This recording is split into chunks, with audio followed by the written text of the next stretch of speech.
Simple one. Just give me your assessment of the progress of the offensive line. I'm really excited about this group. I think we got the highest ceiling we've had since I've been here. We're not there yet. We're a little bit up and down. Sometimes we really, really look good, and sometimes we don't look as good. So we had some protection issues out there today that we got to clean up. But I'm really excited just about the group, the effort we're playing with, the physicality we're playing with. Our communication's gotten way better. Zach Frazier's doing a great job at center. We've really worked hard to develop a second-team sitter with Gamitter. Is doing a really good job where he can come in and take snaps at that second-team center also, along with being the guard. But feel good about the tackle spots. Yates is taking a step. Still a pretty young player.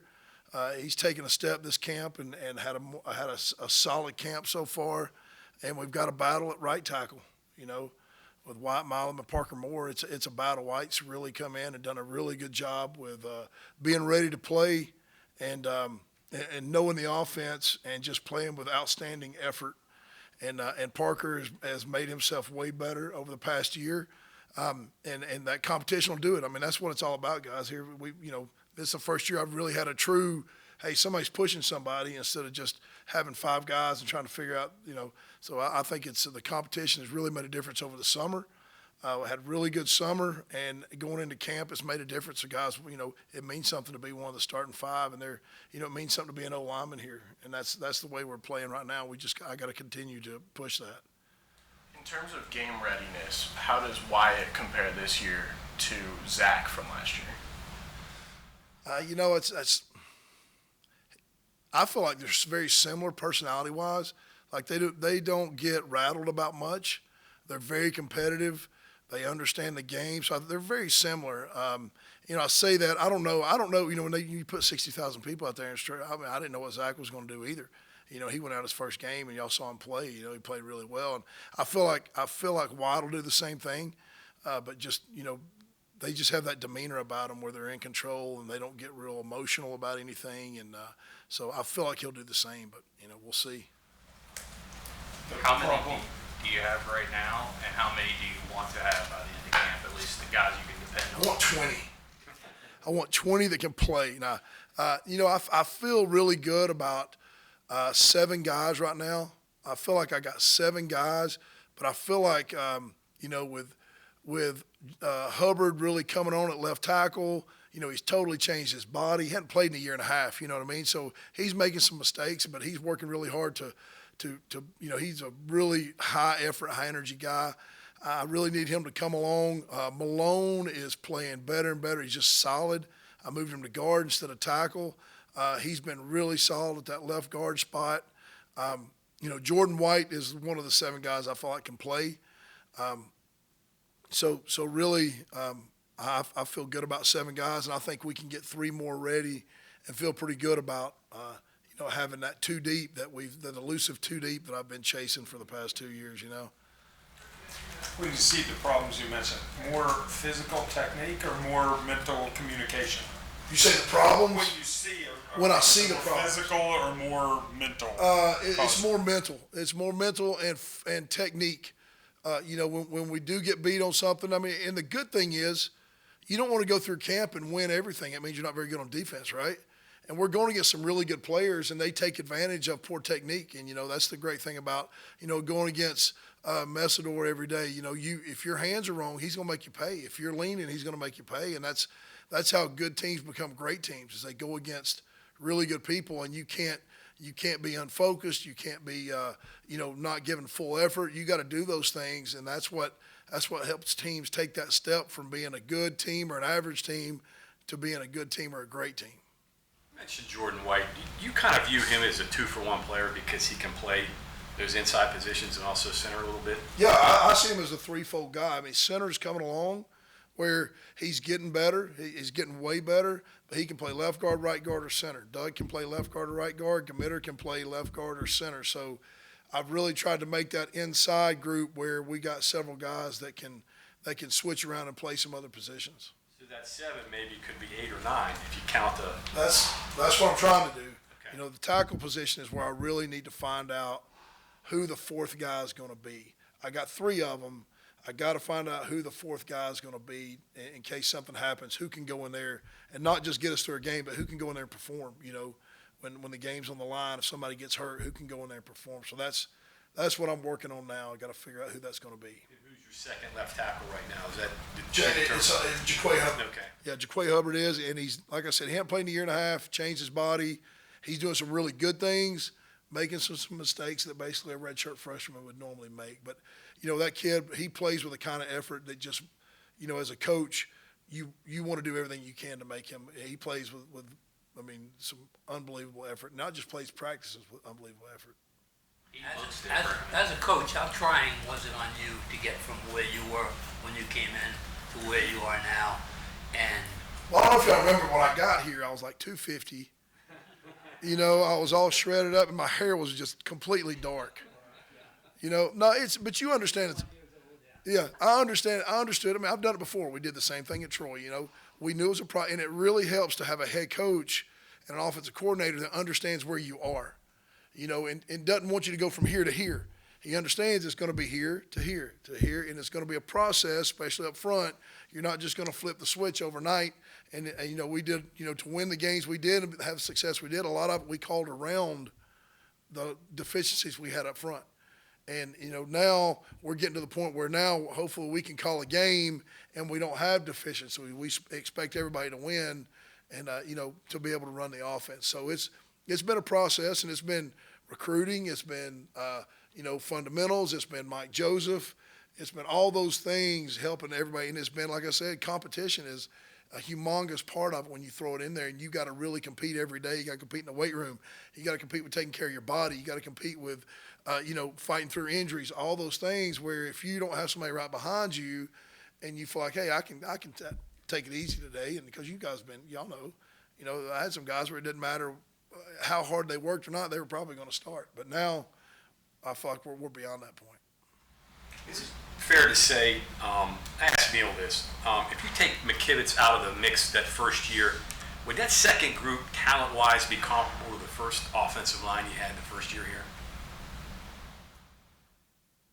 Taking McKivitz out of it. Yeah, probably.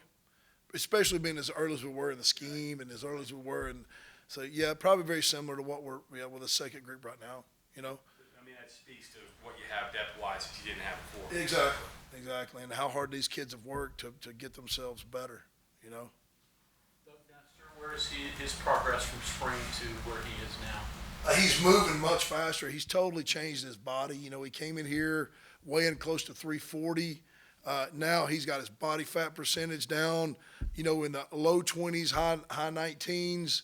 And he's down to 320 pounds consistently. So he's moving way better. And he's just got to keep learning the intricacies of the game. He's a smart guy, and he wants to learn. And you can see him, he's faster off the ball than he was in the spring. And a lot of that has to do with understanding what we're doing and understanding not having to think about every little thing. You know what I mean? So his ball get off's way better. We got to continue to work on his pad level, on his hand placement. Little things like that. But I think that he has got a really, really high ceiling also. Really high ceiling. So I think we got to continue to progress through the season. That's the big thing too. It's not just game 1, here we are. We should be game 4, we're better. Game 8, we're better. Game 10, we're better. As an O-line, especially as young as we are, we shouldn't just get to a plateau and say, here's where we are after Maryland. We got to keep climbing and keep continuing to get better and better. Coach, ultimately, what do you hope the identity of your group is this season? Physical, effort. I want somebody to turn the film on and go, my God, these dudes play hard. These guys play hard. They get after it. We're blue collar. We don't care about getting any kind of accolades. We're just playing hard. We're playing smart. But the big thing is I just want us to be physical, what we have not been to the point where we want it to be. I want us to be the most physical offensive line in the country. That's what I want I want the defensive coordinator next week to turn that film on and go, God, boy, those jokers play hard. They get after it. They play hard, and they're fundamentally sound. Do you keep mixing guys until you break camp and then determine who your group is you're going to work with in Maryland? You keep tweaking guys, moving around a little bit? Or are you starting to narrow that down a little bit? No, I've been moving. Well, trying to develop the second team center has been one of those things where it's been Gamitter's been the starting center for the second group one day, and then Jay White plays right guard with the first group. Doug plays left, and then the next day they switch. Jay White goes to left guard, Doug to right, and then Jay White goes back to play center with the first group. So that's been like a little three-way deal, and it's really just trying to make sure we've got an answer for, hey, something happens, we need a center that we can function and we can move the ball and we can. So really, and then having Doug play both guards, so he's ready to go on either side. Comfort level with Zach at the center. I mean, I don't think he started a game there last year, but also now he seems like, okay, that's the one guy we can depend on. Yeah, the thing is with Zach is his dad and his mom have done a phenomenal job with keeping the kid so humble, but at the same time pushing him, and his dad spent a lot of time with him with football growing up, understanding the game and understanding the big picture. He does such a good job and studies so hard at understanding where the play's going to start and who we're going to ID and who's working to who, and the communication of that is just I'm very comfortable. I think we can continue to get better. You can continue to get better and see the secondary now and understand safety rotation, and that's when you start getting to those 400 level classes. You know what I mean? One more individual. Parker Moore is a guy that we don't talk a whole lot about, but where is he? You mentioned him a little bit. He's in a dogfight right now with Wyatt Milam. They're in a dogfight. They're splitting reps. Basically, they split the scrimmage. And up until the scrimmage, Wyatt had been getting all the second team reps, and Parker had been getting the first team reps. And then, it's hard to make a decision when, you got the first team guy going against first team defense all the time. And the second team guy, you're like, oh man, he's looking really good. Well, then you say, well, we need to flip that thing. So we flipped it. Now Wyatt got all the first team reps against the first team defense. So trying to make that decision, but they're in a dogfight. He's gotten way better. Parker's gotten way better, and he's continuing to work. He's had a great offseason, but it's going to be a dogfight to figure out who's going to start at that right tackle spot. Will you play multiples in a rotation? Last year, you really only, I guess, rotated one guy consistently unless he had to do something. I Would you will do if- 7 or 8 this year? I won't do it just to do it. I'll do it if I got somebody that like Jordan White. He's good enough where he can go in there. But I'm not just going to roll a guy in just to roll a guy in. I'm going to make if we're somewhere where I feel like I got 7 that I don't even bat an eye at, I can put them in. We'll do that. So, we're going to make sure the best 5 are out there as much as they can be. You think a guy, the way you guys play with tempo and different things, you think a guy like Doug can play 50 snaps right off the bat, or is that? Yeah, no doubt. Mike Joseph's done a phenomenal job with Doug. They've done a phenomenal job. The O-line had from talking to Mike, had a really good offseason. Conditioning, everything, running the hill, didn't miss a rep. I got no issues with Doug playing 80 snaps.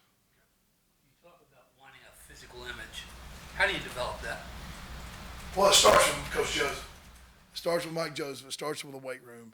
It starts with the mentality of pushing yourself and being mentally tough, and then getting on the field and just, demanding that out of them, and just reminding them over and over, what we got to do today, we got to be physical. We got to be physical. It's a decision, it's like, it's like anything else you do. It's a habit you develop where every time we put the ball down, if you tell them it's full go, they got to be physical. There's no, and some of the guys, it's a struggle. You got to constantly remind them. You got to constantly be on them about being more physical all the time. Brandon Yates has come a million miles in a year and a half, 2 years of just trying to be a more physical player every snap. Coach, how much, if any, does O'Loughlin's absence affect, developing comfort, blocking with the tackles, the things you all want to do, especially on exterior runs? All right, say that again about How much is O'Loughlin's absence through the Florida camp? Yeah. Does that affect him working with the tackles, them getting comfortable for your exterior run blocking? Oh, yeah. I mean, it's definitely one of those things where the communication between tackle and tight end has to be on point. And Banks has done a really good job, but it's going to take, when O'Loughlin comes back and gets in there, it's going to, we're going to have to really work to get those reps that we lost to make sure we understand the looks, who the Mike ID is, who's the +1, -1, who we're working to. There's a lot of stuff and it happens like this. It's easy to freeze the film and say it, but when you're out there and your hands on the ground and you're talking about those reps are going to be something we're going to have to figure out a way to steal them back. What's this group do best? Pass pro, inside run? What's the area that you got to clean up a little bit, you think? It goes day to day. We're really working hard on outside zone. We're really working hard on inside zone. We're trying to be, nothing really first except physical, no matter what we're doing. But I feel like, I just think that we're definitely getting better at covering people up and running the ball. And, pass pro is just, it's one of those things where you just got to continue to work it, especially versus our defense with all the twists and stuff you get, don't get as much straight rush. So you're always, thinking about that. How do you get better at that? How do you log full speed reps of that?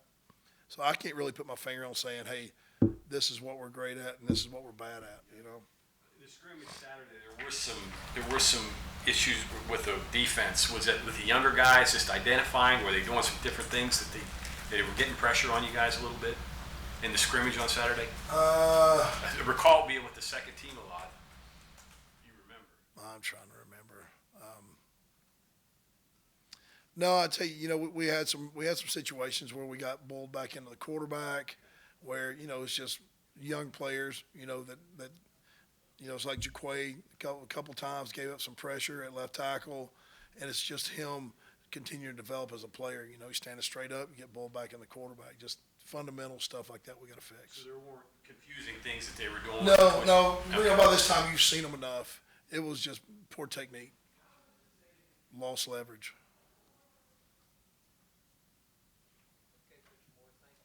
No questions about the receivers or glad I don't have to answer those anymore, right?